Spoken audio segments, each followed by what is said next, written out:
Okay, remember that they're changing my voice. This is Genesis 3, part 3. We're probably going to have to do this in at least 5 parts by the looks of it. And what I'm going to do is I'm going to connect a lot of things to the garden.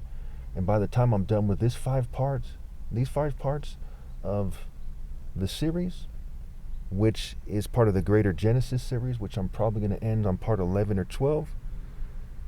We'll see how this goes. You're going to see that this is something that's best explained by me directly. I can't stress that enough, right? The Bible is Bible. There's a reason why it's this confusing, because it's like a jigsaw puzzle. And no matter who explains it, when you see how many scriptures it connects to, you see that it's confusing. You might have light bulbs, going off in your head, but look at the Jewish people themselves. Look at the people who are bookworms, right? The worm is the archaic word for the snake. Look it up, okay? So they're trying to get you to think like them and to be thrown off and to miss the point of life, right? Thus the difference between the tree of life and the tree of knowledge. Okay. So when we get to Genesis 6, we'll see why God destroys people, for Noah's Ark. And it connects to Exodus 12:29. At midnight, the Lord struck down all the firstborn in Egypt, from the firstborn of Pharaoh who sat on the throne to the firstborn of the prisoner who was in the dungeon, and the firstborn of all the livestock as well. I got to turn the page here, bear with me. Okay, in Exodus 21:22 through 24, when people who are fighting injure a pregnant woman so that there is a miscarriage, this has implications on Galatians 4, right? Jerusalem in the sky, right? Them interfering with God's divine reproductive process. And yet no further harm follows. The one responsible should be fined what the woman's husband demands, right? And I demand that people are cut off from heaven. And obviously I'm not demanding that of God. I don't make any demands of God, but this is the divine verdict, the fair judgment. People and their offspring after my flesh die will be cut off from heaven, paying as much as the judges determine, and they'll burn in hell forever, them and their offspring, according to their deeds. If any harm follows, then you shall give life for life, eye for eye, tooth for tooth, hand for hand, foot for foot. Okay? Now, keep in mind, a lot of people, they misinterpret this. They think that Christ, as a character in the story, came back to abolish that. No, that is a satanic interpretation. That's why Christ is separating the sheep from the goats. A lot of the goats, like perhaps most of them, are monotheistic and they believe in God. And a lot of them believe that Christ came to die for their sins, but they're still going to hell. Okay, because you're judged according to your deeds, just like it says in Revelation. Okay, so there's Numbers 5:11 through 15.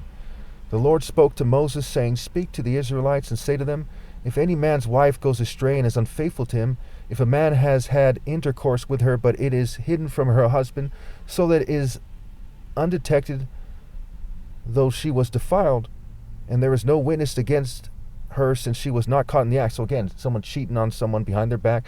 If a spirit of jealousy comes on him and he is jealous of his wife who has defiled herself, or if a spirit of jealousy comes on him and he is jealous of his wife though she has not defiled herself, then the man shall bring his wife to the priest. So part of the reason why people are being punished has to do with who's sleeping with who and why. Okay, you should be considering the golden rule. Okay, you should judge people fairly. You should not be tricked by the white man's games, by the token minorities, by the Jewish supremacists, LGBT community, by the nations of the world, you name it, by the militaries, by the police, by your teachers at school, by the people on TV, right? You should be focused on morally precise, romantic justice, but none of you are. That's why all of you are cheating me out of my right to lead right now. Okay. So now let's, again, this is helping us understand Genesis 3. That's why we're talking about these scriptures here. Okay? It goes back to making a suitable helper. It's not good for him to be alone. It's not good for man to be alone. But make a suitable helper.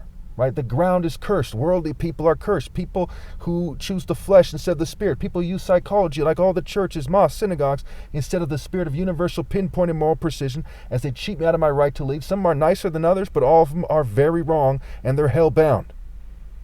So let's understand this even more. Matthew 23:9. And do not call anyone on earth Father, for you have one Father, and he is in heaven. Okay? And certainly don't choose your parents over me. That's retarded. Nor are you to be called instructors, for you have one instructor, the Messiah. I'm your teacher. Not the people in church, the mosques, the synagogues, not your teacher at school when it comes to how to live life, when it comes to matters of God and romance and morality. It's me. And as you reject me, God rejects you. Because whoever doesn't honor the Son doesn't honor the Father. The greatest among you will be your servant. For those who exalt themselves will be humbled. People in the churches, people rich, people, you name it. You all know who exalts themselves in your construct. They're going to be humbled. They're going to be brought down. I just humbled them in that sense. And those who humble themselves will be exalted. I humbled myself enough to serve God. I live with my parents. I wear, very inexpensive clothes. I wear shoes that look very ugly right now. There's dirt on my car all the time. I humbled myself to accept persecution to serve God. I can go on and on. Humility is the fear of the Lord, is what it says in Proverbs. You people don't fear God enough to obey God through me because you're arrogant people who put the mere flesh of your family and your flesh and your desires above God's plan. Shame on you. And now let's talk about Matthew 7, judging others. Do not judge, or you too will be judged. For in the same way you judge others, you will be judged, and with the same measure you use, it will be measured to you. Does it stop there? No. It does not stop there. Why do you look at the speck of sawdust in your brother's eye and pay no attention to the plank in your own eye? How can you say to your brother, let me take the speck out of your eye, when all the time there's a plank in your own eye, or a log in your own eye? You hypocrite, first take the plank out of your own eyes. First stop relying on the tree of knowledge. First obey God through me and understand God's divine and spiritual family tree. And then you will see clearly to remove the speck from your brother's eye. You see all these Jews and all these people in the churches, they go on and on about the church history and why they think Jews are chosen. Look at the state of the world. Look at their congregation. They're all doing the wrong thing because they're not chosen, because they have a log in their own eye. They have a rainforest, and they have a planet in their eye. They have the tree of knowledge in their eye. They're blind. And when the blind lead the blind, they fall into a pit. That's why there's a broad path to destruction, because you're following the blind, spiritually speaking. Do not give dogs what is sacred. Do not throw your pearls to pigs.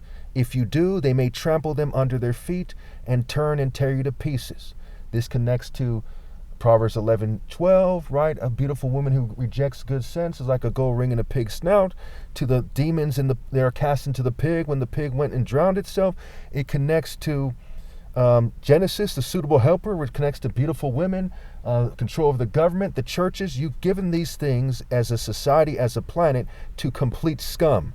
And you're being trampled, and your offspring are being trampled forever as a result. I hope you people are proud of yourselves, because it was a huge mistake.